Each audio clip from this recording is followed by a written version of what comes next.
Tila parang mag-mommy lang sina Kris Aquino at Raisa May.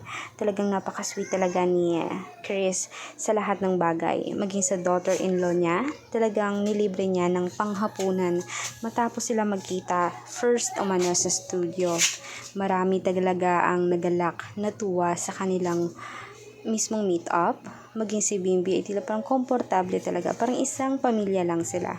Marami din ang nakakahalata na very warm talaga si Kris at super sweet pa rin kay Raisa. Siya na talaga kaya ang mismong binabanggit ni Kris na 100% ay paborito niya at gustong gusto niya para kay Bimbi. Alam naman natin kung gaano talaga kamaalaga si Kris at paano kumilitis mismo ng babae.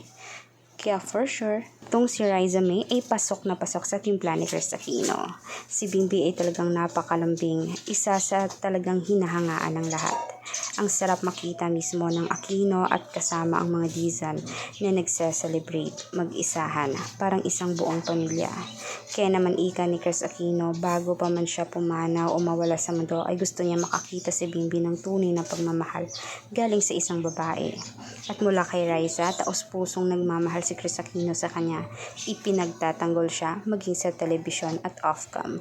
Kaya for more public videos, mag-subscribe na sa ating YouTube channel. Click mismo ang subscribe button, tap the notification bell, and share the videos.